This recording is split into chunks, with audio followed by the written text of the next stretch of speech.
Hello, everyone, and welcome back to the Rotten Horror Picture Show, the horror movie podcast where we talk about films off the Rotten Tomatoes 200 Best Horror Movies of All Time list. My name is Clay, and with me, as always, is Amanda. How are you doing, Amanda? I'm good. How are you? I'm good. The movie we're covering today, I'm very excited about because it's one that I haven't seen in a very long time, but have watched many times. Mm-hmm. And it is the story of Mario Lopez and how every February, because of a chip in his brain, he transforms into AC Slater. We are covering 28 Day Slater. I am deeply confused. Well, let me unconfuse you real quick. Okay. Well, he's Mario Lopez, but he's AC Slater. He's Mario Lopez, but he's AC Slater. Oh my God. Every February, thanks to an implant in his brain, he thinks he's back at Bayside High for 28 straight days. But nobody Wow, that was a lot of knows crop tops. just how to make him sing. 'Cause Brandon Tartikoff took the secret to his grave. Now he's Mario Lopez, but he's AC Slater. Is he Mario Lopez or AC Slater? He's 28 days later. Oh my God. Yeah, 28 Days Later. I think I have Pat to thank for that. I think he's the one who turned me onto that. That makes a lot of sense. Yeah, that's an old YouTube video from way back. But we're talking about everything I said before that actually still applies because we're talking about 28 Days Later, a movie that I did watch very often, as I think most people my age and maybe your age too did in college. Yep. And I don't think I've watched it in about 15 years, so it was good to revisit. Yeah, I think I watched it more recently than 15 years, but it's definitely been at least like 5. Yeah. This was one where I think there was like a trinity of movies that everybody in college had and wanted to watch, and it was this, like The Big Lebowski and Snatch, I think were the 3 big ones. Interesting. I feel like this might be part of the overlap, like, between my age group and yours, where for me, I think it was something more like this, Fight Club, and insert, dealer's choice here. Sure. Well, I was thinking about Fight Club, and I was like, I feel like Fight Club was either like... Maybe more high school now I'm thinking about it. It was a little bit earlier, I think. Yeah. But yeah, this was one. I have not watched Snatch since freshman year of high school, college. I loved that movie when it came out, but everybody wanted to watch it so often in college that I have not watched it since. I think what happened for me with that movie, which is not the movie we're talking about tonight, is that by the time I wanted to watch it, no one else did because everybody had watched it over and over again in college, and I'm only friends with people who are older than me. Well, that'll happen. Did you see this in the theater? 28 Days Later, did you see it in the theater? Yeah. And I was maybe a little too young. Sure. Because I was like 14. Yeah, this was 2002. Yeah. And that was the year I graduated high school. Is that right? Yes. Yeah, I graduated 2002, so this would have been right before college. So yeah, you would have been a freshman? Yeah. Ish? Yeah. Maybe a little young. Yeah. There's your questionable parenting for this episode. Thanks, Mom.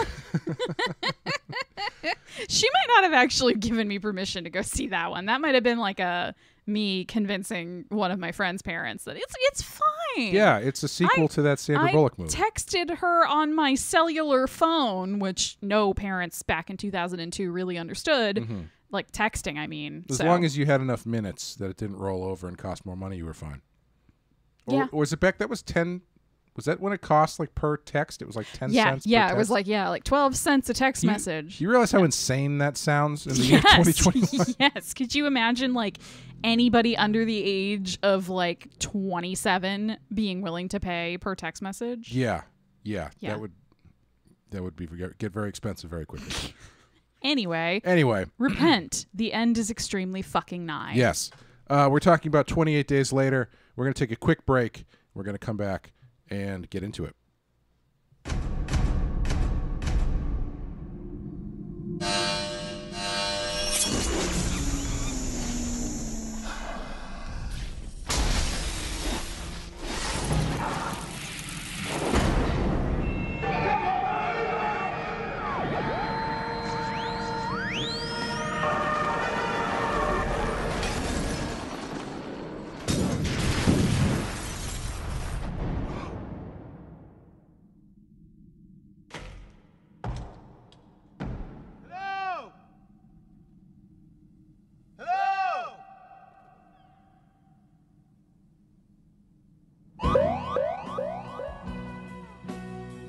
are you?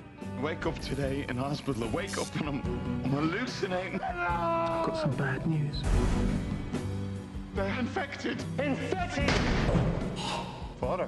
Infected with flux! Oh, I shouldn't have done that. The blood. There's something in the blood.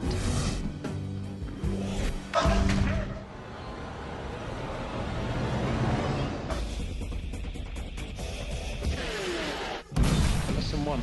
You never go anywhere alone unless you've got no choice. Hello? Lesson 2. Only travel during daylight unless you've got no choice. This really is a bad idea. You know why?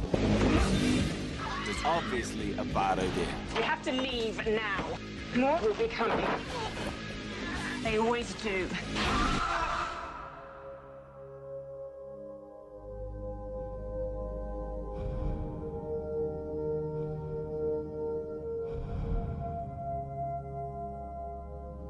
They're dead.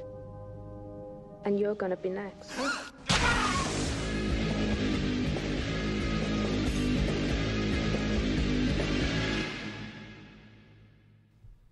All right. 28 Days Later from 2002. Number 107 on our list. Oh, that reminds me. Yes. Remember, I believe, last episode where I talked about there was a shakeup on the list? Yes. And the most... it was a weird shakeup because everything just kind of shifted down by a number. Yeah. But American Psycho was kicked off and Black Christmas was kicked off. Yes, and we were both pretty indignant about Black Christmas. Yeah. Yeah. Well, to add another wrinkle to this, Black Christmas still on the list. Oh. But the reason that I couldn't find it is because it is listed as Stranger in the House, which I believe is one of the alternate titles of Black Christmas. Weird. Yeah. But it was Black Christmas before. Sure was. All right. Fine, Rotten Tomatoes. Yeah. Let's just fuck with us for fun then. Yeah, it's I guess it's back on the list. Maybe someone who listens to the show and works at Rotten Tomatoes is like, well, I Hey can't guys, put Black hit us Christmas up. on, but there's a loophole. Stranger in the House can go on. So, Yeah. so that's good news. Anyway, Hooray. Amanda, what happens in 28 Days Later? A deadly virus transforms humans into bloodthirsty, rage-filled zombies that leave a handful of survivors on the run for their lives. Yeah. We'll get into some of the specifics of that, I think, about whether or not it's actually Yes. zombies. Yes. Listen, guys, we've been doing this for 45 episodes, 44 episodes now. There's actually pretty solid parenting in this. There's a lot of other stuff in it. Maybe this is part of the burnout of this movie is like at this point. Because one of the more interesting things about this movie is I think unless there's another one that I'm missing, I don't think there's one that had as big of an impact as this did. But this is, I think, ground zero for the zombie renaissance. Yeah. Which is kind of ironic since they are not zombies. Debatable. Yeah, but they just... I do very clearly remember seeing this movie, and as soon as they started running, I was like, well, that's it. They're going to run from now on. Yeah, and yeah. then, all zombies now are runners. And then Dawn of the Dead came out, and the zombies ran, so there you go. I think it was this and Dawn of the Dead back-to-back is what did it. Yeah. How do you go backwards from that, you know? Like, traditional zombies just aren't as scary anymore if you can, like... you know, hold up a yardstick and just kind of knock them over. Yeah, it took a while, but they kind of came back around. It's been more, they've come back to the more George Romero version. Yeah. The Walking Dead doesn't have running zombies, I don't think. But fair. Yeah, basically that's a long way of saying we couldn't think any things you might find. There's lots of stuff in this movie. Just watch the movie. Yeah, this one was a hard one to come up with, like, quippy, like, silly... listicles about. Yeah. So anyway, we're doing away with the gimmick this time. Well, let's use that as a jumping off point. Sure. This, as I said, this seems to be the ground zero of the zombie movement, but it also seems to be kind of the ground zero of just the general apocalyptic renaissance. Like, I feel like it was sort of, I can't think of like a really high prominent post-apocalyptic movie that came out before this. And I think part of that renaissance probably has to do with 9/11 and the world, the war and terror and all that kind of stuff. Yeah. But this seems to be the first in a very long line of those types of. I think it was kind of brewing because like I am constantly ahead of the curve on certain things. Yes. But also the last person to get into the game a lot. Yeah, yeah. And I was on the zombie train well before this renaissance started. Like I started I draw comics if you're listening, you don't know that. And the first thing I ever did was I came up with this comic called Dead Meat, which is it's a zombie thing or whatever. And I started working on that when I was in high school, which was before this movie, before the big boom and everything. But of course, I didn't get it out until well after the wave had crested. But, you know, it happens. There must have been something, brewing even just subconsciously in the zeitgeist for a lot of like people making comic books and movies and TV shows, like probably people who are like 5 to 10 years older than you, like your age, and then up through 10 years older, and they just, because they were older, had like a head start. Yeah. Like resources that 15-year-old Clay did not have. Yeah. And I didn't even read the credits. It's directed. This whole episode's a mess. Yeah. Directed by Danny Boyle, written by Alex Garland, starring Cillian Murphy, Naomie Harris, Christopher Eccleston, Brendan Gleeson, and some contagiously angry monkeys. It's I think that's the thing, is because this movie, first off, I think is great. I was really interested to see how it holds up, and I think it holds up really well. Yeah. But even at the time, when I saw it the first time, the thing that I found so interesting is that it is presented and executed in a very original way, but the actual content of it is kind of like a greatest hits of the Romero movies. And also, I guess, I didn't know this because Day of the Triffids is not really an American staple. I guess it's more of an English staple, but it has kind of the same plot as a movie called Day of the Triffids, I guess. Okay. And, but I was watching this going around in the shopping thing, that's Dawn of the Dead, stopping to get gas, and you end up, when they stop to get gas, and he goes and he's walking around in the little diner there, I said in my head as I was watching it, he's going to open a door and a kid's going to jump out, which is exactly what happened, because that's what happens in Dawn of the Dead. Except in this movie, they don't have the scene where the helicopter cuts the guy's head off, but they do that in the next one. And then, like, the last third of the movie is kind of Day of the Dead a lot, even down to having a zombie on a chain that they're kind of studying. Yeah, that's a good point. I don't think I'd really, like, seen all the parallels that clearly. Yeah, and it's not like a ripoff or anything, but there's like a lot of stuff pulling from that. Yeah. And it's always been interesting to me how original and fresh this seems, while also being very reminiscent of the place that it came from. Yeah, well, I mean, by the time when this movie came out in 2002, I mean, how old were the Romero movies on average at that point, you know? Night of the Living Dead was 68. Dawn of the Dead, I think, was like 73 or 78, maybe.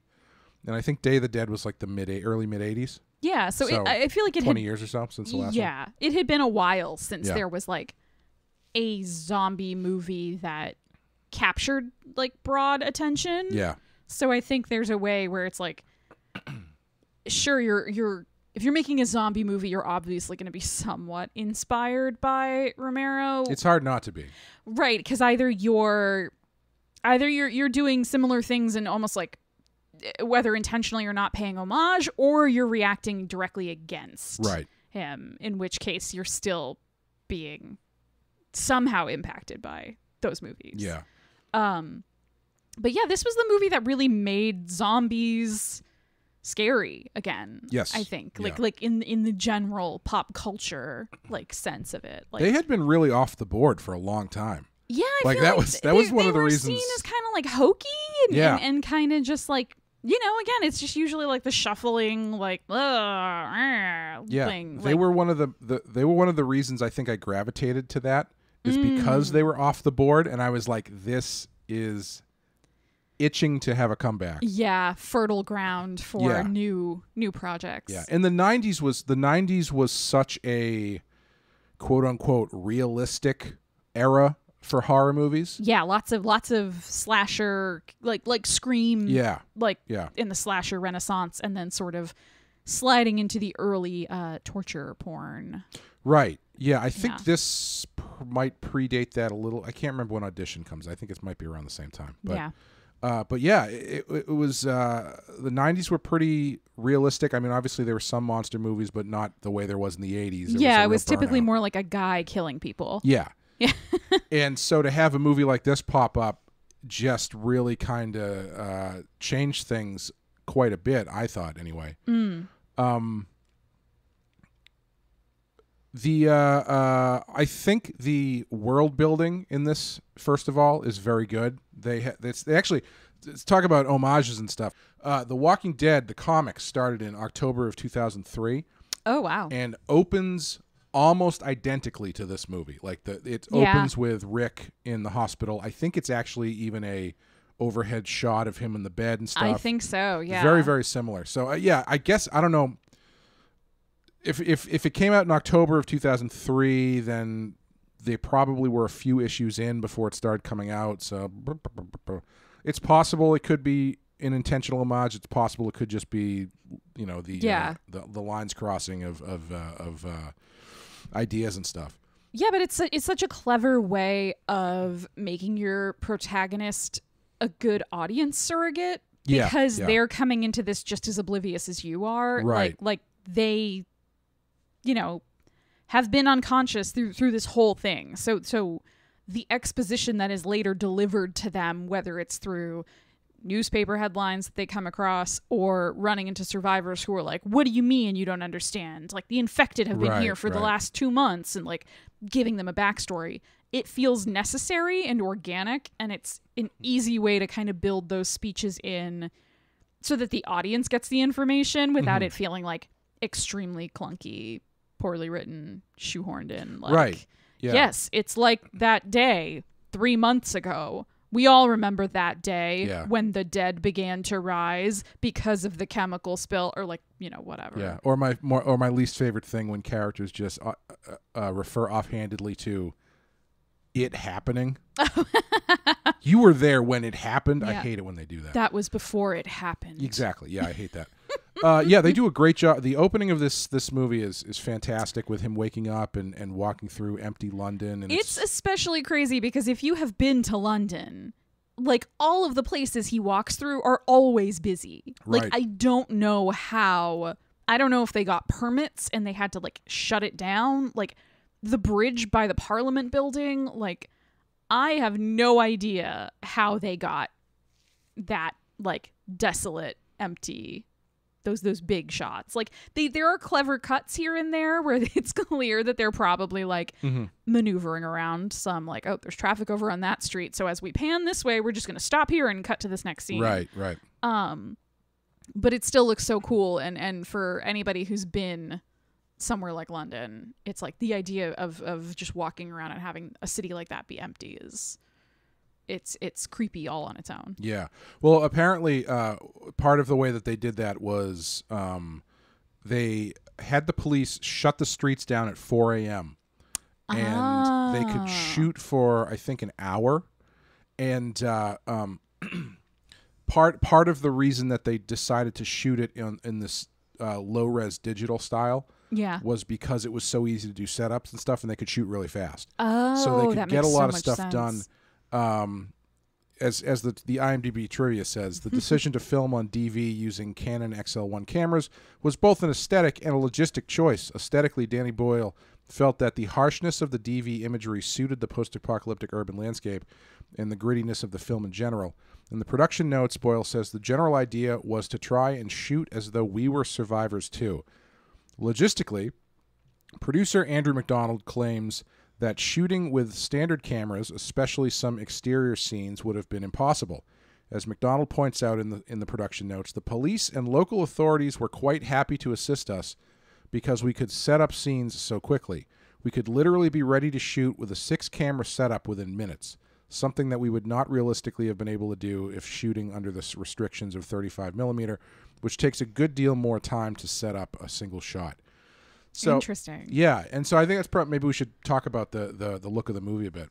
Yeah. Because they shoot on these cameras, which at the time, even at the time, they were not like movie quality cameras, and it's pretty clear watching it now. Even if you're watching it in HD, it does not look very sharp. Right. It's interesting though, because when we turned it on and started watching it, it had been so long since I'd seen it. I was like, oh, I guess this is just what movies looked like back in 2002. Those first gen HD cameras were terrible. But and I know objectively that's not true. We've watched plenty of movies from pre-2002 just to do this podcast, and they've looked better. But it's funny how quickly, at least for me, I just sort of accepted, like, this is how it looks. Okay. Like, I'm not going to question it. I just sort of was like, oh, all right. Yeah, this is how this movie looks. Yeah, it's a really, I've always liked the style because I always liked that kind of grainy, blown out look, especially for horror movies. Yeah. And it's, I feel like it's harder to do on purpose before you get these digital cameras. Yeah. Because you can, these digital cameras are small enough that you can, like they said, move them around really quickly and really kind of get that weird kind of digital breakup. Yeah. And it's a look that I agree. I think very quickly you kind of get used to it. But it works so well for the setting because it has this really chaotic, impressionistic kind of look to it, which the whole movie, I feel like you never get a clear shot in your, at least in my memory. Every time I think back to it, I'm never seeing something that's like really clear. It's always kind of fuzzy. It's always a little bit blown out. Yeah. So it has this sort of really kind of, it's not dreamlike because it is more kind of almost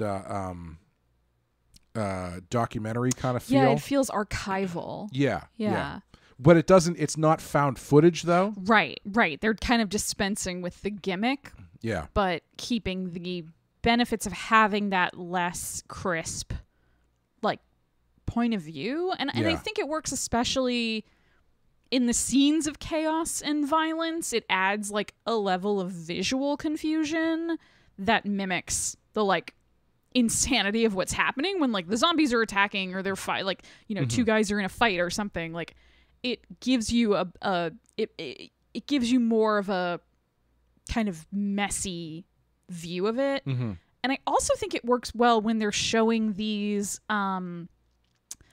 settings with lots of corpses and dead bodies like in the background or just kind of strewn about the area, because it makes them feel more real. Yeah. Because it's harder to, since you're not getting that really, really like clean resolution, you can't look and be like, oh, well, that looks super fake. Right. So it keeps the carnage, whether it's dead bodies or injured people or whatever, it keeps it looking more real because you're not able to pick it apart. Right. But it also cuts down on the sort of like needless gore. Yeah. Do you know what I mean? Like when he goes early on, when he's been walking through London and nobody's around, and he goes into the church, and the church is, the pews are full of dead bodies. Which, because of the way they shoot it, I've seen this movie 50 times, and it's still difficult to pick out exactly what he's looking at. Yes. Yeah, and it's this sort of like jumble and confusion of just like figures and shapes, and you don't, your brain has a harder time processing it into human bodies, but it is like, you still, right. Especially when the zombies kind of pop up, you realize, oh, this is a pile, just a enormous room full of dead bodies. Yeah. And it's kind of a great horror moment where it is like viscerally horrifying to have that realization the first time you see it. But it doesn't feel like exploitative. It's not like, oh, look, there's a little girl with her head bashed in. Right, and like a old man with his arm ripped off and like a scream on his face. Like, you're not, some of that stuff can be fun sometimes, but in a movie that's tonally this serious, it could feel really like gratuitous. And I think having the low res look kind of removes, not totally, but it lessens the risk of that. Yeah. I actually, watching it this time, that opening shot of him in the hospital bed, my first instinct was, oh, found footage? Like, I know it's not a found footage movie, but that digital camera, like low res digital, reads as found footage to me. Yeah. More than it does this, because really, they didn't really. This didn't become that much of like a trend. The way found footage did. Right. This was like I don't know if it was because it was such a specific style choice that it would be clear you were just ripping this off if you tried to do that. But this is there wasn't as far as I can remember, there were not a lot of horror movies that were trying to ape this style. Ape. Haha. The infected monkeys. Oh, right. The infected monkeys. The framing device that I think so many people forget. It's weird. It's a weird framing device. It is and it isn't. Yeah. Because we're currently still dealing with the global pandemic that there's Sure. some suspicion jumped from animals to humans in potentially a lab. That part of it isn't weird to me. Yeah. I've always been a little hung up on the idea that they are infected with rage. And that rage is communicable. Yeah, I always kind of I think in my head I always kind of justified it as when we call it bird flu. It's not, it's called bird flu because it was first detected in avian species. It's not like a flu that turns you into a bird. Right. Do you know what I mean? Like I always kind of I do now. But yeah, I always kind of just justified it, like mad cow disease.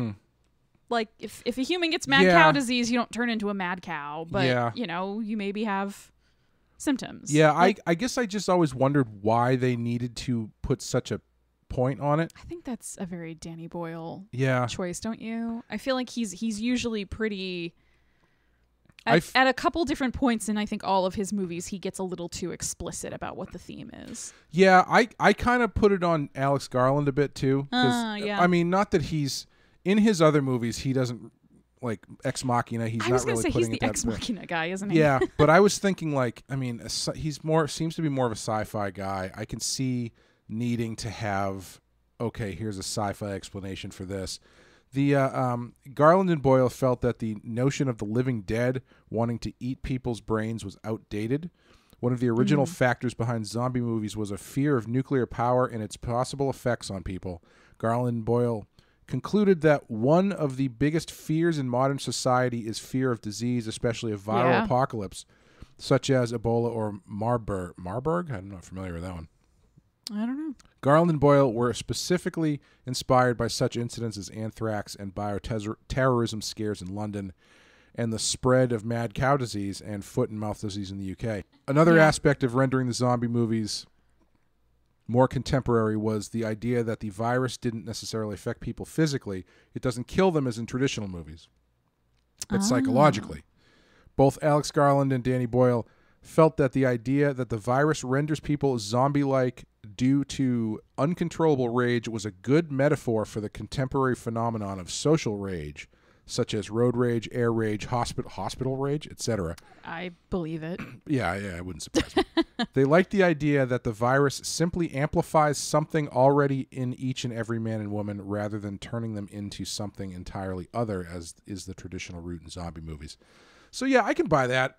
It's such a strange way. I mean, I guess there's no other way to succinctly sum that up other than to say the monkeys are infected with rage. Yeah. But I don't know. It does. I think the way it's done and kind of just thrown out there in the single word, that leaves maybe a little to be desired. But I also understand the need to just it's the beginning of the movie. You don't want to get bogged down in all this expositionary bullshit. Yeah. But I will say, as a 14-year-old girl watching this, I remember that opening sequence being terrifying. Yeah. It's good. It's really well done. It's again, that low res style really works for it because it's dark, there's weird lighting, you're not introduced to any of these characters. You know what I mean? There's the eco-terrorists who've come to liberate the monkeys that are being tested in this lab, but there's no scene where it's I don't even know how many of them there are, if there's 4 or 5 or 6. I don't remember. There's no scene of them in the van being all right, you guys, let's go over the plan one more time. We're going to go in there and we're going to save these it's not all right, Brittany, do you have the whatever, the lock picking equipment? bother with any of that. They just get right into it, Right, which I yeah. appreciate. Yeah, you could probably cut this together with 12 Monkeys and make one really long movie. Oh, there you go. Speaking of tween girls being terrified, Yes. when I saw this in the theater, I had seen it once before. I actually went to see it the second time with the youth pastor of my church, who also, I believe, was seeing it for the second time, who really enjoyed this movie. Oh, wow. Yeah, so we were both, really, really enjoying this movie enough that we went to see it twice. Mm-hmm. And we're sitting there, and the movie starts, and up at the front, like front row, Yeah. is maybe 5 or 6. Me and 5 of my friends. Basically, yes. And they were talking, not me then. talking, laughing, giggling at the movie. See, that would not have been me. I would have been like kicking my friends next to me, being like, shut up. Well, they're giggling, having a great time, thinking this is a laugh riot, until the scene when they go to Jim's house. Oh. And that first zombie comes running and smashes through the window. Yep. As soon as that happened, every single one of them screamed at the top of their lungs and remained silent for the rest of the movie. Perfect. Which was fantastic. That's how you know it's a good horror movie. Yes. Yeah. But yeah, it's a scary movie. Like those, Yeah. I remember seeing it in the theater. Even on the second time, there's a lot of scenes in this that are really freaky. Yeah, I'm kind of skimming through my notes to see, like, even the church scene is really, like, it's when Jim, Cillian Murphy's character, really comes face to face with one of the infected, I guess we should just call them. Sure. Calling them zombies feels, given the kind of premise we're working with, feels a little inaccurate. And it's a priest. Right. Which is, it's a priest. Usually it's somebody who's very gentle and there to give you guidance and all of this stuff. And for that to sort of be the first confrontation with these creatures is really well done. Yeah. Yeah. Yeah. And I really love that sequence at Jim's house after the thing with his parents, which is heartbreaking. Yeah. Because you don't, up to that point, you haven't spent a lot of time with you've just met Naomie Harris's character, Selena, and the other guy that she's hanging out with, Mark, of course. And even for Jim, you haven't really gotten a sense of what they're about. Yeah, I mean, like Mark and Selena just seem like, we're survivors. We're Right. throwing Molotov cocktails at zombies, and Jim just seems like, I'm sad and confused. Yeah.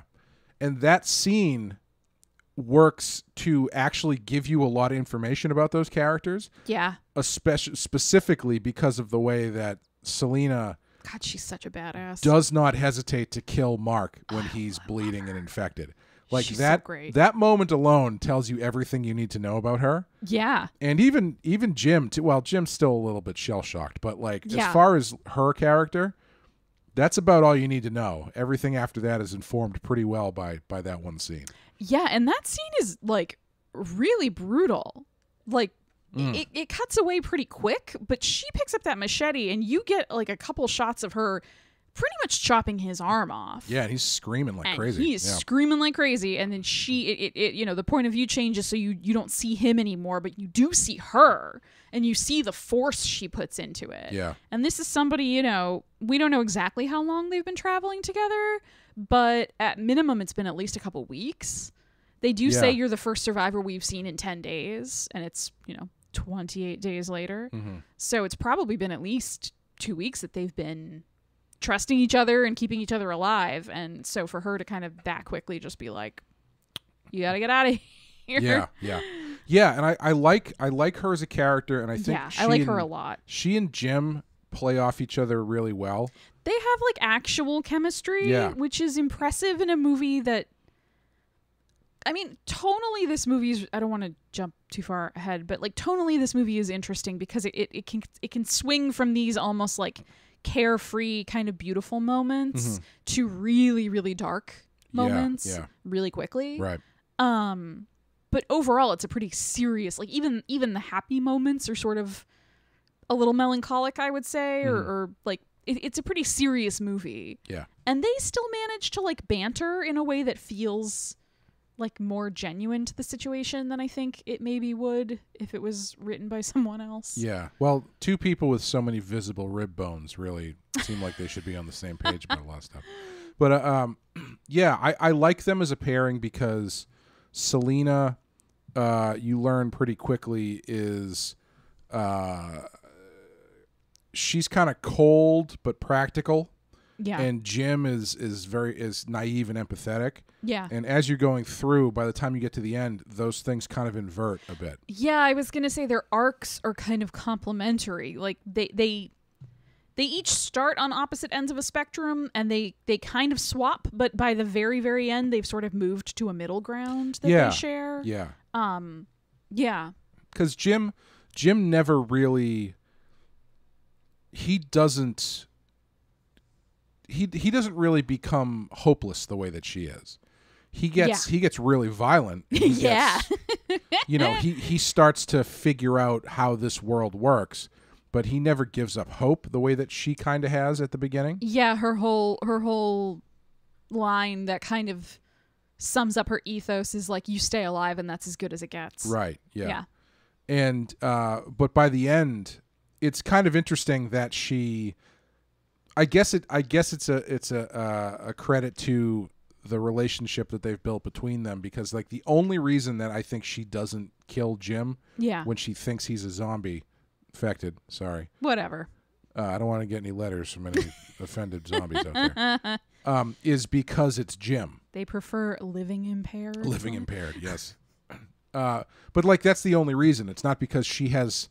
I guess she has changed in that she has gone from cold to she actually has feelings for somebody. Right, but it's feelings for him specifically. Right. It's not. It's like him and Hannah.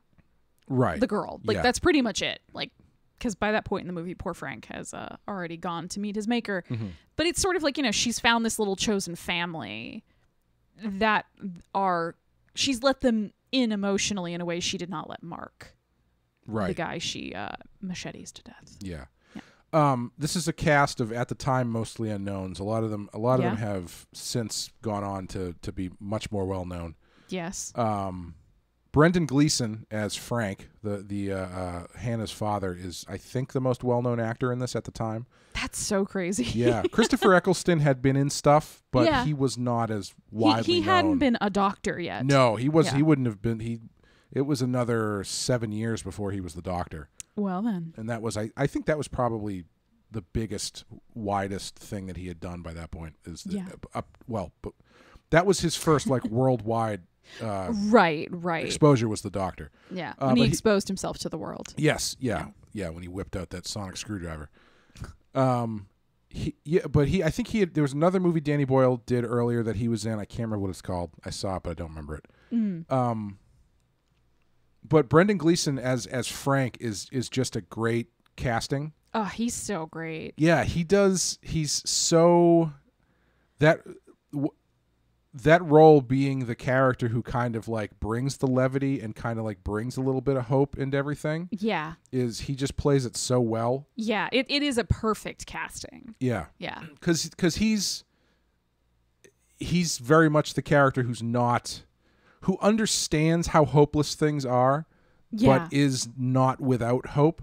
Like, I don't think Jim really has hope, because I don't think Jim knows what the hell's going on for most of the movie. Right. He's still kind of getting his sea legs. Yeah. Like he's just found out his parents. He's found out the world has gone to shit. Mm-hmm. Well, and that's actually, to derail a little bit, something I really like about this movie is that you don't know what the rest of the world is like. Right. Yeah. They don't even know what the rest of the world is like. That's one of my favorite things, is that like we don't go into this big, huge, like, now let's see the Eiffel Tower falling down, and now let's see, like, Tokyo on fire, and like, infected people climbing the Empire State Building. Like, it doesn't give you like a montage like that. It's just sort of like, we don't know. Like, they said there were signs, there were potential infections in Paris and New York, and after that everything went silent. We have no idea. I mean, honestly, probably one of the more realistic aspects of the movie is that when they're like, we don't know what's going on. We think it's in New York now. Yeah. Because, I mean, that reminded me of the opening days of the COVID pandemic where people are like, we think people are coming from China, but it's also in England now. Right. There's a huge outbreak in Italy and we don't know why. Right. Yeah. Like, yeah. Yeah. I think that's really well done. And I think it leads to, again, sorry, I'm jumping around a little bit, but there's a great, I really like how this moment is done when Jim is imprisoned with the sergeant at the mansion. Sure. Yep. And the sergeant, the Scotsman, you kind of like, Jim's been hit in the head and you're kind of fading back into his, like, he's kind of coming back into full consciousness, and you sort of hear the sergeant like monologuing or saying stuff, and it only kind of gradually comes into focus, and like you eventually realize he's saying things like, you know, and what would you do with it, with like one sick island? You just quarantine it. The whole rest of the world is still out there. They're going on like normal, and we're in here like killing each other. That's such a great piece of exposition because you don't even hear half of it. And it's exposition that's coming in like the last fifth of the movie. Yeah, and it's a guy chained to a radiator who's just yelling it. So right, exactly. He has no more knowledge than anybody else. It's not like he has like, I received a message from the outside. He's not doing any of that. He's just like, this is the other option that somebody might believe, like, because they don't know, because it's so open-ended. It's one of those things where it's a character he's a great character. He's kind of crazy. Like they set him up as the one everybody else thinks is crazy, even though what he's saying is kind of practical. Yeah. And so even though he ends up being like the one decent. Right. Yeah. And so when they have him chained to this radiator or whatever, and you're kind of coming out of unconsciousness, and you hear him just shouting stuff, there's a certain point where you can't hear a lot of it very well, but then at the end you kind of go, wait a minute, that sounds actually kind of plausible. That makes sense. Right. Like you're like, wait a minute, should I rewind that and like re-listen to that more closely? Like I had the subtitles on because I always do. So that helped a little bit, being like, oh, okay, he's like monologuing about the insanity of what these people are doing and the potential state of the world beyond like the British Isles. It is a great wrinkle to the zombie, quote unquote zombie kind of story. Yeah. To have this idea that they've quarantined the island and to keep everything at bay, because I have thought about that from time to time, where it's like, well, I guess it depends on what your method of transmission is. Like traditionally, Night of the Living Dead, it's happening everywhere. Like it's a spaceborne thing. It's like a simultaneous event. Yeah. So it's just the dead are coming back to life. It's not didn't start anywhere. Yeah. So that you obviously can't. Yeah. Defend it doesn't against, matter. really. It's just going to happen. But this one of the interesting things about grounding it in quote unquote reality is you have these other options of how to deal with things like quarantining or one of the things that changes that I do really like is that they even the playing field, where they've made the zombies harder because they run. Yeah.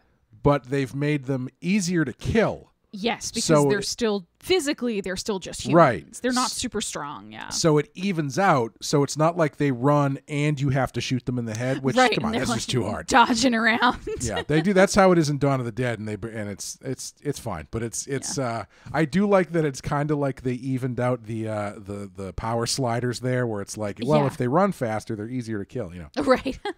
If they walk slow, they're really hard to kill. Yeah, the inverse relationship is sort of dialed in there. But yeah, Frank is a great character who is like, I don't think at the time I was as story savvy as I am now. Otherwise, I think from minute one you're like, oh, this guy's gonna die. And I don't know. I feel like someone's gonna die. Yeah, you kind of forget. Yeah. Like, because there's I think those four characters, once they get together, kind of bond so believably so quickly that you don't really have, nobody really stands out as someone who could die or who might not make it. No one feels expendable. Right. Yeah.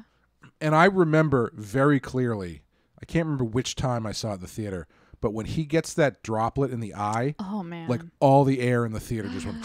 Yeah, everybody goes silent. Yeah, because that's devastating. That's a fantastic way to take him out. Yeah, because he's such a lovable character, and they do this great thing where he is so much older than everyone. Mm-hmm. Like you hear, I think you hear at some point that Jim is like, what is Jim, like 24 or something? Sure. Like he's young enough that he's still like living with his parents, essentially. Right, yeah. He's a bike courier.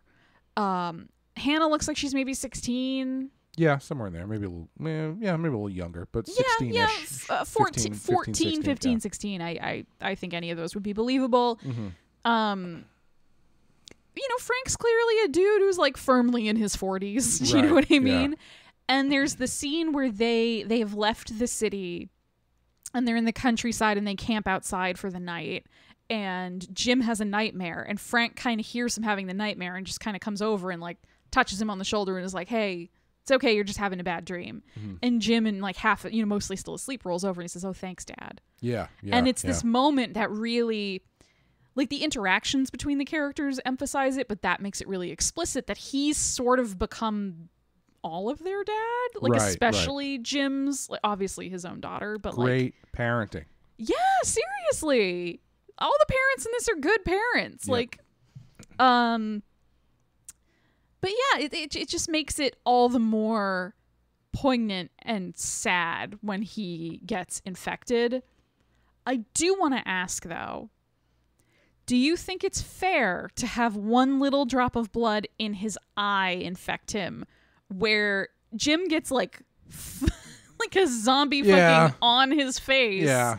And like there's clearly blood on his face, and they're like, "Did you get any in your mouth? Did he cut you? Did you?" And it's like, yeah, they in that scene, I was thinking about that when I was watching it this time, and I feel like they went out of their way to make sure that he doesn't look like Ash from Evil Dead, where he's just got blood running down his face. Right. Where it's like, there's like a couple lines on his cheek. It's feasible that he gets out of that situation without getting any blood in an orifice. Yeah. And I even so, I think the cleverness and the just straight up bad luck of how Frank gets it is good enough of a story beat that it's like, this works pretty well. Yeah, and it's also, like, in my opinion, fairly realistic, especially... Yeah, that's how I would go, 100%. Yeah, I mean, well, especially since, in the time of COVID, all we hear about is airborne droplets from people's nose and mouth, and, like, how they carry on, airflow patterns and whatever. Yeah. Oh, I 100%, if I was in this situation or any zombie situation, would end up, like, scraping my arm on something and getting infected that way. And just be like... mwah, mwah, mwah. I think I would just get chomped on. Yeah, I think I would not be able that. to outrun anybody. Yeah, I don't think I would survive very long in either of those situations. So at that point, that's when Christopher Eccleston and the army show up, moving into the Day of the Dead's portion of the movie. How do you feel about this last section? Because we were watching this with Meredith, who had never seen it before. Yeah, which blew my mind. Yeah, I thought this was requisite viewing for anyone in our relative age bracket at the time, but I guess not. Yeah. Not in Chicago, I guess. And she mentioned that she felt like it turned into a much different movie in the last third or so. How did you feel about it? She's definitely got a point. It does feel tonally really different, but I think it makes sense because not only are they trying to get to this military group as a goal that we've known about this whole time, but I do think Frank's death changes them. And I think it changes the tone and probably changes their levels of optimism and hope. Like him and Frank loses hope right before he gets infected and has to be killed. Which, by the way, I'm actually really glad they don't make Jim kill him. Yeah.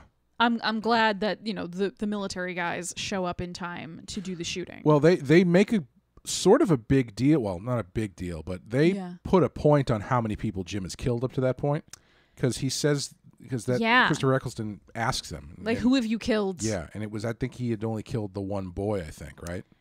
Yeah, and you know, and not to jump backwards, I do still want to address your question, but I kind of was talking to Greg when we watched this, and I said, in the moment where Jim goes into that like gas station convenience store or whatever, and that little boy comes, the infected boy comes and attacks him, and he kills him with a baseball bat.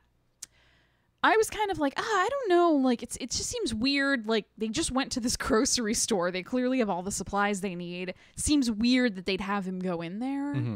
Because even like Selena or somebody is like, what are you doing? Don't waste your time. And he kind of just waves them off and goes in. And I was like, I kind of like was trying to think about like, why was that sequence included? Yeah. And I think I kind of came to the conclusion that I think it's to show that Jim is capable of violence. Yeah, you know? I read it in that he's going there specifically to kill someone. Really? Yeah. Like it's not like he had it out for that kid and I mean, like I felt like he goes in there with the intention of okay, if there's someone in here, I'm going to kill him. Because the way that he goes in there and he looks around and let me back up a second. Sure. I don't think he goes in there specifically thinking, I hope there's someone in there to kill. Here I go killing again. Yeah, I don't think he's like, I hope there's someone in there to kill so I can finally kill someone. I think he's just walking around and he goes in there to check it out and he's looking around at all the dead bodies and he gets really angry because the way that he says hello is so different than the way he said hello up to that point because he's usually yelling it, frantically trying to find someone, and he says it so quietly and so like in kind of like boiling that my reading was always like he's hoping someone is in there so he can kind of take out his anger on this about the situation on someone who's in. I mean, that could have gone very poorly for him if there was, you know, 2 kids, right? Maybe like 3 kids, 2 or 3 full-grown adults, or yeah. But I always got the impression that it was more like a Jim is. I don't think, I'm not saying you're wrong because I do think it is showing that he's capable of violence. Yeah. But I always kind of read it as like he's blowing off some steam a bit about the situation. Interesting, because I sort of like looked at it as that, like, you know, when you've been on a road trip with people and you've been like with the same group of people for several days and you're maybe just like, I just need a fucking minute, you know, like I just need to go be alone for a minute, like not to do anything, not to, you know, for any specific reason, but just to like, get some space. Right. I read it as him kind of having a moment like that and then like also kind of trying to force himself to confront what the world is like now. Like more of him kind of getting acclimated to the environment and sort of maybe a level of like disbelief too, of like maybe not quite convinced that everywhere is going to be totally fucked. So he's like, all right, you know, I'm going to go in here and I need a second alone and who knows, maybe we'll find somebody, we'll find something good. Yeah. I didn't read it as like a specific, like I'm going to march in here and hit things with my bat.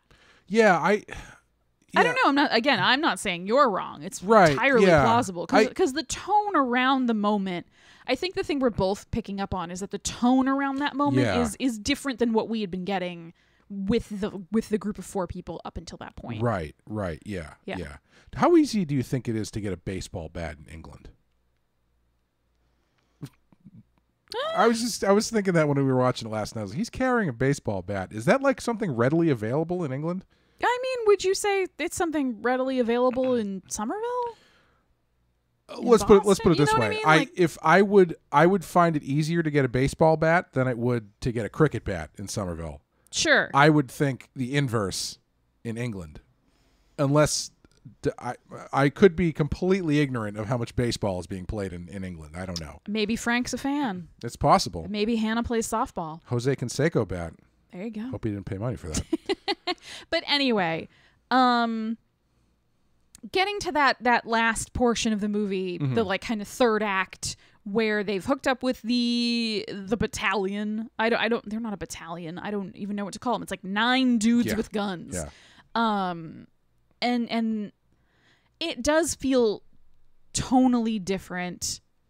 I think not only because there's a level of sort of optimism and hope that's been lost for the characters in that moment, but because it's when the movie shifts from making the infected the primary antagonists to making other humans the primary antagonists. Right. And you go from these sort of sprawling, like, we're walking through all of London and its suburbs, or we're driving through this entire huge countryside, to a much more, it's still a very large country manor, but it's still a much more claustrophobic and enclosed setting of the house. Yeah. It's an old building, and there's lots of just stuff in it.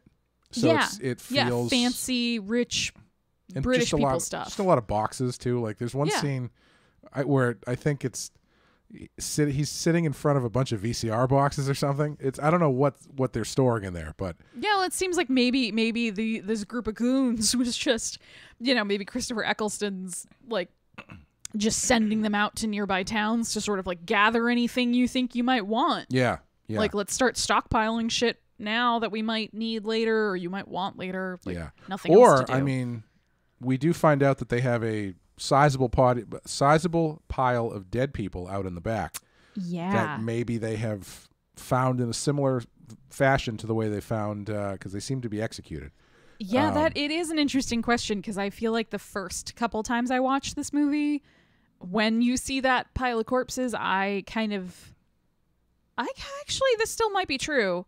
Because when the zombies attack the house, after the attack, the commander tells the sergeant, I think it's like Farrell or something, go clean the bodies off the lawn.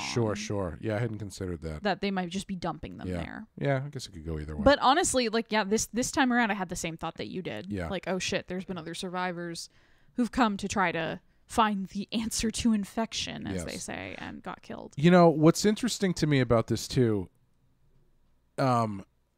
especially if you look at this in the larger history, past and future, after this, of the zombie genre, what makes this, because I mean that's what this is in, the zombie genre. What makes this unique is that not just the fact that it takes place in England, which is a very specific location for it to take place, because usually it's just like quote unquote America or or quote unquote the world. Yeah. Or quote unquote Pittsburgh. But in having it take place in England, one thing you don't see until the last 40 minutes or so of this movie is a gun. Yeah. Which, I mean, if you've got fast-moving zombies and no guns, that amps the scariness up as well. That's a really good point. I hadn't really thought about that. Because it's like, traditionally, if you're in a zombie situation, everybody's got at least one gun. Right, or part of the plot is we got to go get some guns. Yeah. Right. Yeah, we're going to go over to the police station that's been abandoned and we're going to get some guns. Right.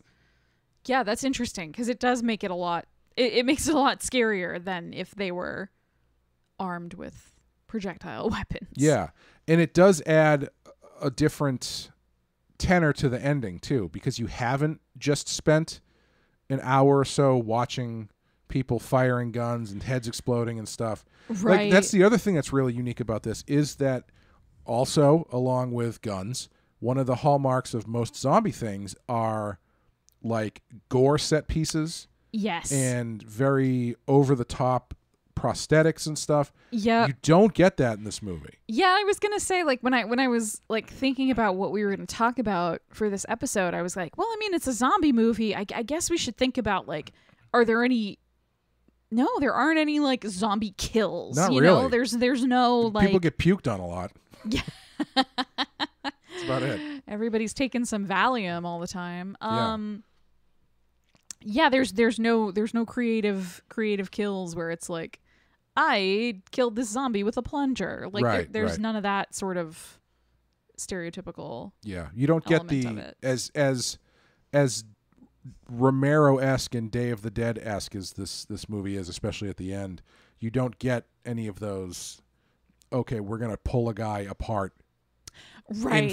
Full frame in camera. Right. Like the zombie head is going to keep trying to bite you even when it's decapitated. Yeah, when Christopher Eccleston gets killed at the end, you don't see him. He gets jumped or do they knock him out of the car? Either way, he gets jumped. He gets dragged. He gets dragged out of the car. Yeah, you don't see him get torn apart or anything. Right. Yeah. The other thing about this end, like once they get involved with these military guys, the soldiers, it's interesting because I think there's something like, like the shitty boys you knew in high school, like the shitty teenage boys. The group, the shitty boys? No, you know what I mean. No, you know what I mean. Like those 5 guys that live downstairs from me, the shitty boys. No, but you know what I'm saying though. Like the dudes. Was Greg part of the shitty boys? No, that's good. No, he's part of your group of friends. Were you guys the shitty boys? I mean, unofficially. Yeah. No, we weren't. But like those dudes in high school and college who just kind of suck. Yes. Like they're immature and they're mean about it, and they just suck. They're mean to each other. Like that's what these soldiers feel like. They feel like cruel, nasty, like children. Really, yeah. They're like doing donuts with the cab in the front yard, and like they do have a weird kind of Lord of the Flies aspect to them. Yeah, where it's just sort of like a group of kids who've gone feral, except for the commander. Yeah, he feels like the only adult in the situation, and there's something very weird about him. Yeah, I was going to ask you what you thought about him as a character, because I really like him as a character. Oh, I think he's a fantastic character. Yeah, because I think he is about as ambiguous as you can make a character like that without going either way into being evil or being, a good guy. He is very much riding the line where he thinks what he's doing is the right thing to do. He still thinks that his job is to provide for his men, and so that's what and provide and to help move the world forward. And the logic that he's using is, if we're gonna get through this, we have to breed it out, basically. Yeah. And there's no women around here, and these guys are getting restless. I promised them women. We have to start moving on. We need some ladies up in here. Right. He pretty much says something like, "What do 9 men do at the end of the world?" Right. Yeah. Donuts, apparently. Donuts in a taxi cab. I'll be honest. What they're doing, what I assume 9 guys would do at the end of the world, is donuts and just playing grab ass with each other with guns. Shooting stuff, waiting to die. But there's a really weird... One of my main problems, like one of my only problems with this movie, is that it's only 28 days later. Sure, yeah. It's a pretty steep decline. Yeah. Things have gone downhill precipitously, like really, really fast. And so like the sort of like borderline madness that they're all the soldiers are sort of playing around in. Yeah. I don't know if it's quite earned when it's only been 28 days. I mean, I'm sure it's been 28 days of like absolute horror, but yeah. How long have they been there alone, Exactly. He says that they had been set up at that checkpoint. Right. But then they left. And they're kind of out in the countryside, so like maybe they're getting a good amount of zombies, but it's not like they were, fighting their way out of... Right. They drive there pretty easily. Yeah. So it seems a little iffy to me. So then part of me wonders like what else could maybe explain some of this degeneration and how quick it happened? And part of it might be some of the personalities in that group. Sure. Like there's a couple of those dudes who were like having a little too much fun, like terrorizing Hannah and Selena. Right. Like it's beyond just like, it's been a month since I saw a woman, like if it only takes you 1 month without women to become essentially a rapist, then there was something rotten inside of you way before the zombie apocalypse began. Right. I don't want to excuse that behavior. Sure, but you're going to. But I'm going to. Buckle up. Boys will be boys. Let me put on my Texas hat. Jesus. I think that stuff you could argue could be amplified by the severity of what's happening. Like if you know that there's it's over. Yeah. I think that stuff degrades a lot quicker. You know what I mean? Sure. Yeah. Yeah. No. I think that's probably part of it. Yeah. And that makes it more believable. But also with Christopher Eccleston's character, there's a weird. So there's a couple things about him that strike me, and I'm going to talk about them, but I'm not really sure what I mean by it all. Welcome to my TED Talk. I know, seriously. Buckle up, buckaroos. He's very concerned with appearances. Sure, okay. Like, he makes them clean the zombie bodies off the lawn, even in the middle of the night after the attack has happened. Before dinner, he goes and changes into his dress uniform. Yep. For dinner, and then when the attack happens during dinner, he goes and puts his like proper battle fatigues back on. Oh, I never noticed that. Okay. Yeah, so it's like, all right, you're getting attacked by zombies and you paused for a wardrobe change. Yeah. And he's very physically put together in a way the others are not. Yeah. Like he's still got the high and tight haircut, like very, very clean. Whereas, a couple of the guys, they've got kind of crazy hair going on, or they only wear a hat and they won't take it off. Or the one dude is like patchy, like he's like shaved his head really poorly. And he's kind of like, for the others, there's like signs of like the mental degeneration has physical signs. Like they're out of uniform slightly, or one of them's wearing a frilly pink apron and like the other guy's razz him because he's the cook. But yeah, there's this weird preoccupation with him with appearances, and then he's completely disinterested in Selena and Hannah. Yeah, okay. He pays really no attention to them, but he's very interested in Jim. Yeah. That's a good point. Yeah. And then when all hell has broken loose, most of the guys are dead. The thing he says to Jim at the end when he shoots Jim is he says, "You killed my boys."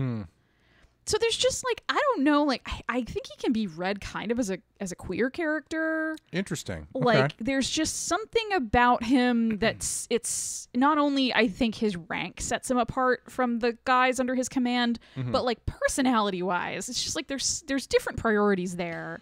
And I don't know if they can all be explained by the fact that he's in charge. Could you read him as sort of the anti-father figure to Frank? Yeah, absolutely. Yeah, where he's sort of like bad dad. Right. All this, where it's like he's going to keep them happy because they're all he has. He's going to give them whatever they want, even if it's the wrong thing to do morally. Yeah. Like, I think you can run a line between them to separate how Frank has figured out how to remain a good father, adapting to the world that has changed, and Christopher Eccleston is very much holding on to what has come and is not adapting. Right. He kind of wants to figure out a way to push things back to the way they were. That's a really interesting point, because he does have this sort of speech to Jim where they're talking about the former soldier who's now infected that they're keeping chained up in the garden. And he says, "Oh, he's taught me he'll never bake bread, he'll never raise livestock, he'll never grow crops." Right. So he's clearly looking to reestablish and emulate like society as it was. Yeah, and he's clinging on to the structure of the military as that's why he stays, wears the dress to dinner. That's why he keeps the haircut and stuff. So I think he's a really great character that you don't get any kind of like really bloviating speeches from. Yeah, I was just gonna say he doesn't like stand with like a snifter of brandy swirling it, being like, "Would you like to know what my real plan is, Jim?" Like, there's no like big evil villain speech. Yeah, I think he's really great. I really like. I think I really like the last third of this movie because it is missing that element that we don't really get up to that point, which is kind of the hallmark of the good zombie, the quality zombie film. Yeah. Which is the monsters being the people you're with, not the monsters that are outside. Because that's generally where the genre started. Is hell is other people. Yes. Yeah. And you don't really get any of that because they're just kind of this is a really kind of simple story. It's just kind of we need to get from point A to point B, but the journey is really well done. Yep. And there's the element of story that I've been kind of focusing on lately when I've been looking at stuff and reading stuff is specifically in like movies, because they break it down structurally a lot, and it always happens around the same place in most movies. Yeah. Is this idea that around the halfway point, or if you're watching a movie, if it's an hour and a half movie, it usually happens around 50 minutes, is you get to this point where you get the thing you're after, but it's not the way you think. It turns out to be different than the way it's basically kind of a monkey's paw situation. Yes. And it's always so interesting and satisfying, no matter how many times I see it coming, where it's like, okay, this is the point where they find the thing they're looking for, but it turns out to be different than what they thought it was going to be. It's such a smart and useful turn in stories. Yeah. And I think this movie makes really, really great use of it. I think that's a great point, and I really like that as well. And it makes me think in contrast about a lot of the, especially a lot of the early phase Marvel movies where there was sort of the MacGuffin. Yep. You know, we're after the Tesseract, we're after the whichever Infinity Stone, we're after like the thing. Mm-hmm. Not yet. Fantastic Four hasn't shown up yet, but they'll get there. Sure. But you know what I mean? Like there was always like the thing. We're trying to get the thing. Right. And then at the end of the movie, they finally get the thing, or the thing is destroyed, or the thing disappears, like whatever. It's so much more interesting to have it be, we reach the goal and the goal's not what it seemed. Right. Yeah. And then have that narrative turn and watch the characters have to adapt and find a new, like, if they got to the point where they needed to, or they thought they needed to get to, and that turned out to not be the end point, then what? Yeah. And the figuring out the then what is always more interesting to me. Yeah, it's such a fascinating like little bit that I don't think really gets. I don't know if you realize it's happening unless you're looking for. I don't want to say that people are dumb or whatever, but I'm not trying to say that. But Clay's calling you all dumb. Yeah, you're all idiots. But it's like it's one of those things where when you apply it to certain stories or movies you like, you see how deftly it's used and how interesting it makes things. Like in The Dark Knight, what happens around the halfway point of The Dark Knight? They get the thing they're after. They catch the Joker. Yep. Does not turn out to be the thing they think it is when they catch the Joker. Right. What happens in Dirty Harry around the halfway point? He catches the bad guy, but doesn't turn out to go the way that he thinks it's going to go. You can apply it to like any good movie or story that you know. Yeah. Usually this happens. Right, because it adds a layer of complexity. Right. And it gives your characters an unexpected new situation to have to react to. Mm-hmm. And then you kind of get to see all of the things that they've learned or all the things that they've gone to kind of come to fruition through it. So like in 28 Days Later, the example for this movie is Jim, where it's like he woke up in this world completely unprepared for it. Like he woke up just like thinking everything was going to be normal. And then this goal kind of like lucking into finding Selena and Frank and Hannah, and then lucking into having this goal, it was sort of like he thought this, all right, it's all going to be okay. Mm-hmm. I woke up and everything's horrible, but give me like a week. I'm going to get to the military and like my parents are dead and that's sad, but they didn't suffer, and then it's going to be okay. Mm-hmm. We're going to find the cure. It's going to be great. And then it's not, and he has to not only react to that, but like take action Yeah. to save himself and to save Hannah and Selena. It's really the only time in the movie that he takes action. Yes, is in that last section of the movie. But it feels, to me, it feels earned. Yeah, like, definitely, yeah. Yeah, like I kind of like I hadn't seen this in a while, so it's kind of like, is his sort of like Rambo First Blood turn, like, is it earned? Like, does it feel believable? And the more I thought about it, the more I was like, yeah, it does, because I do feel like he spends the whole movie kind of like gradually acclimating into this world, and then this kind of final act is him sort of proving himself and sort of accepting the reality of what's going on around him and, definitely taking steps.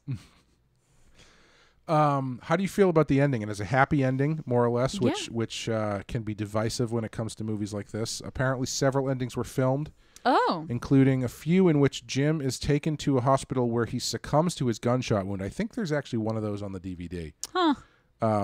Despite efforts by Selena to revive him, Selena and Hannah subsequently leave the hospital together, an open ending that was meant to suggest that they would make it. However, a test audience interpreted this as a sign of certain death for them, so the makers filmed a special epilogue with a more uplifting ending.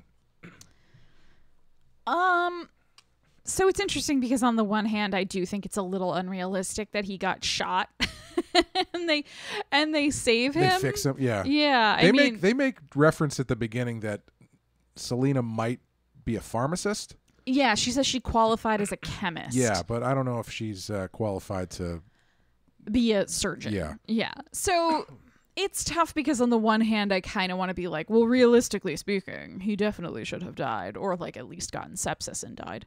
But on the other hand, like tonally and thematically, I actually like it more that he doesn't. Mm-hmm. Like I embrace the more positive ending of this movie. I think it's because I kind of think that this movie is not saying like everyone is just a rage monster and horrible and humanity should end. Like I think it's sort of like the thematic thing is like that hope and love and all of those good things are the antidote to this rage virus. Yeah. And so I think by ending it on the uplifting note, it's driving that home, you know, that we don't have to be road rage or hospital rage people all the time. Yeah, I think so. If you look at Night of the Living Dead, Night of the Living Dead has a very famously downer ending. Yes.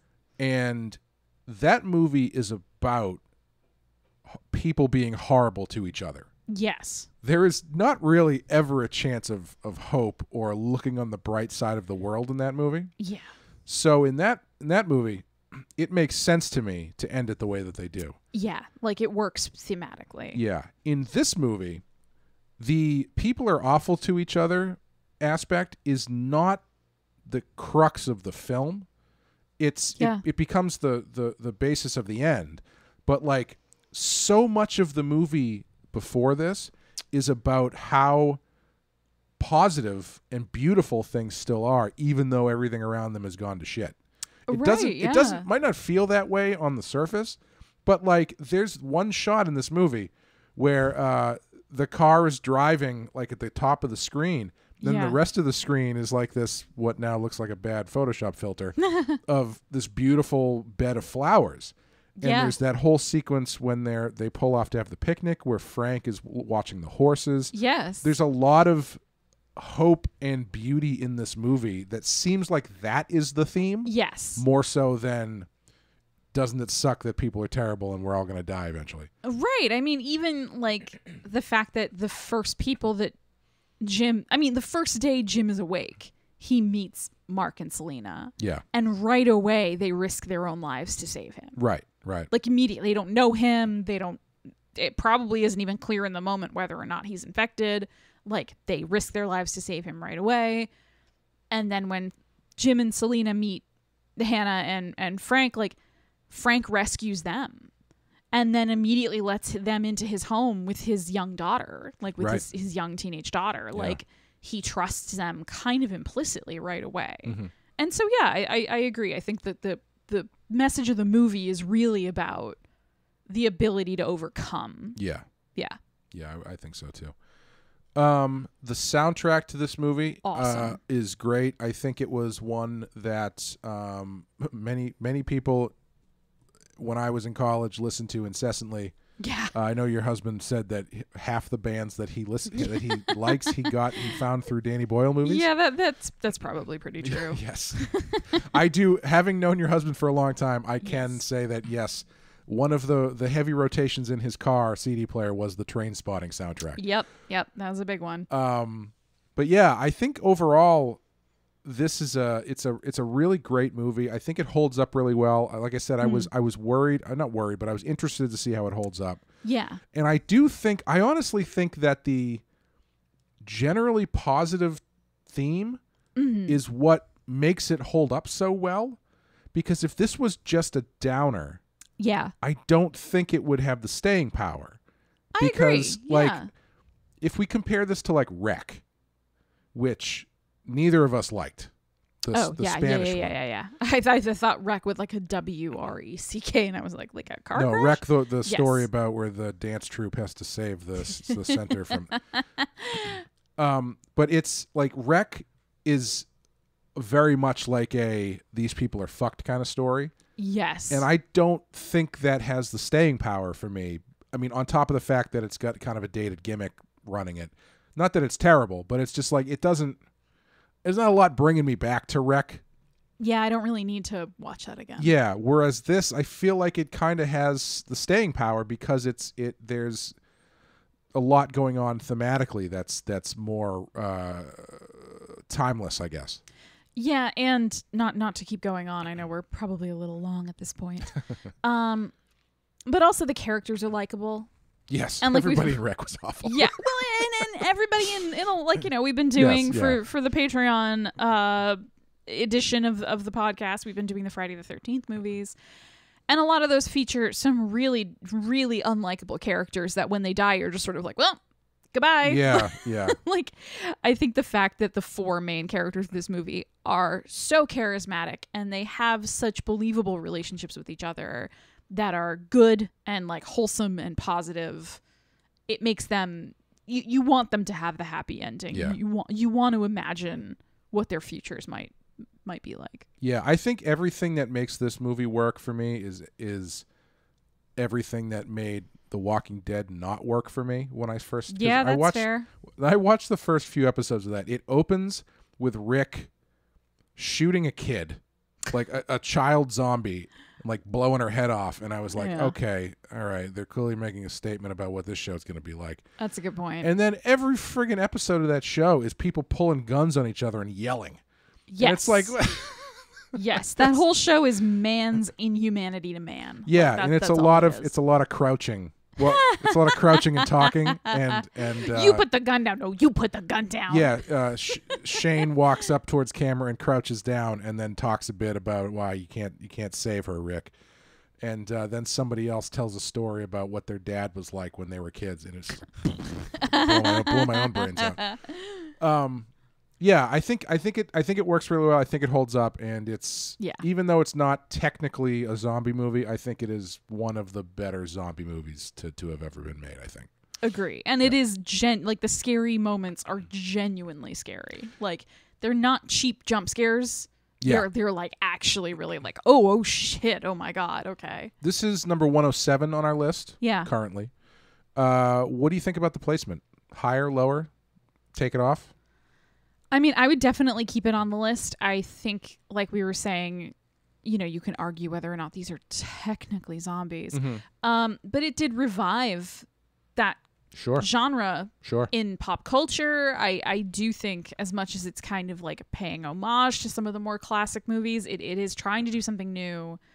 And yeah, I do think it's zombie movies were not the same after this. Yeah, it's really interesting though to look back and think about it. How this came out in 2002. It definitely started a trend of zombie movies, but zombies didn't really hit mainstream until Walking Dead started, and now it's like everybody's mom watches watches a TV show with zombies in it that's more violent than the movies that got X ratings in 1978. You know, Yeah. It's one of those things that is as a fan of the genre breaks my brain. Not quite on the same level as when my girlfriend's 13-year-old cousin Anne started telling me facts about the Infinity Gauntlet. Oh. And I wanted to be like, you don't understand. When I was your age... Do you know who you're talking to? No, it's not even that. It was just like, the Infinity Gauntlet is such a deep cut.